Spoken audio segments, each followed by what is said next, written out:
I still remember the moment like it was a quiet crack of thunder. It wasn't loud, it wasn't dramatic. It was just a gentle touch on my arm and a sentence whispered so softly it almost disappeared into the air.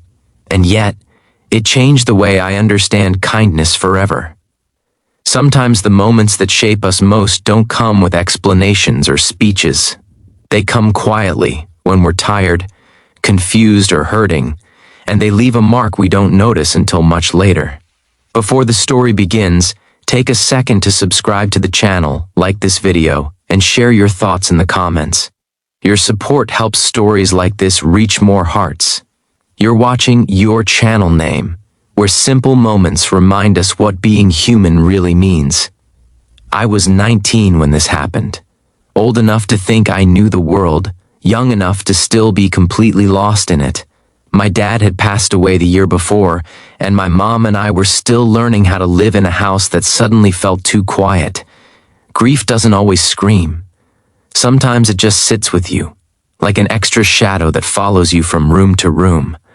My mom tried her best to stay strong. She worked longer hours, cooked dinner she barely touched, and smiled in a way that looked practiced. I pretended I was fine too. That's what we did. We pretended. Her friend Laura started coming over more often around that time. She and my mom had known each other since college. Laura was the kind of person who never rushed. She listened with her whole body, not just her ears. She laughed easily but never too loud. She noticed things most people missed. She didn't talk much about my dad. She didn't give advice or say things like, "Everything happens for a reason." Instead, she helped with dishes without being asked. She brought soup when no one felt like cooking. She sat with my mom on the couch, letting the TV play while neither of them really watched. I didn't think much of it at first. I stayed in my room most days, headphones on, pretending music could fill the empty space. But one evening, my mom had to work late, and Laura stayed behind to keep me company. We were in the hallway when it happened. The house was dim, the kind of lighting that makes everything feel softer and heavier at the same time. I was heading back to my room, and Laura was leaving. We passed each other near my dad's old study. I hadn't gone in there since the funeral. I must have paused too long, staring at the door, because Laura stopped too. She didn't ask me what was wrong. She didn't say my name. She just brushed my arm lightly, the way someone does to remind you they're there. Then she looked at me and said, "Some secrets don't need words." That was it. No explanation, no follow-up. And for reasons I still can't fully explain, my chest tightened and my eyes burned. I nodded, because nodding was easier than talking. Laura smiled gently, squeezed my arm once more, and left. That night, I cried harder than I had in months.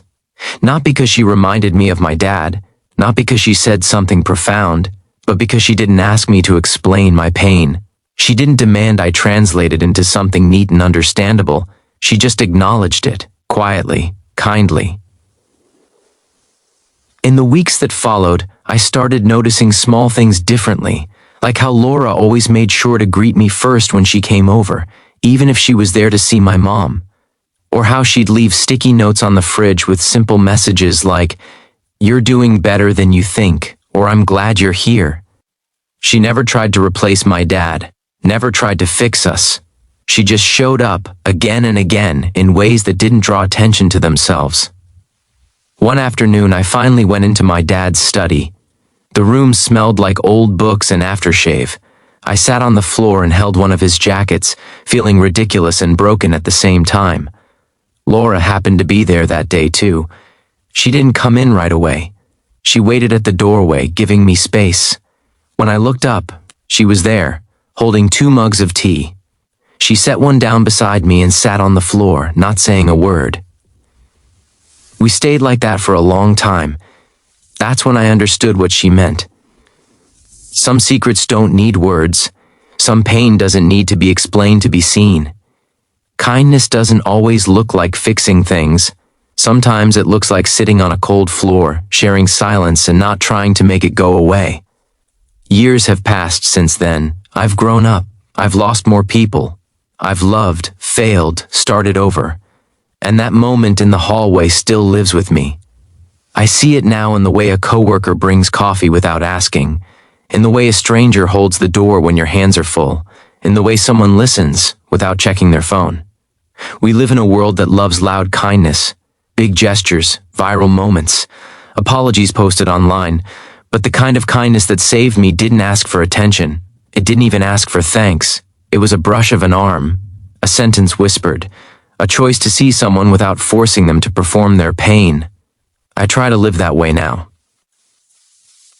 When my friend went through a divorce, I didn't push advice. I dropped off groceries and left before things got awkward. When my nephew struggled in school, I sat beside him while he did homework, even when he didn't want help. When my mom has quiet days now, I sit with her, just like Laura did. And sometimes, when I don't know what to say, I remember that I don't always have to. Kindness isn't about having the right words. It's about having the right presence. That night in the hallway, Laura gave me permission to grieve in my own way. She showed me that love doesn't always speak. Sometimes it simply reaches out and lets you know you're not alone. If you're watching this and carrying something heavy, I hope you know this. You don't owe the world an explanation for your pain. And if you see someone struggling, you don't have to fix them to be kind. You just have to be there, because the smallest acts, done quietly and sincerely, can stay with someone for a lifetime. And that's how kindness works. It doesn't shout. It doesn't demand. It just shows up, brushes past your arm, and reminds you, without words, that you matter.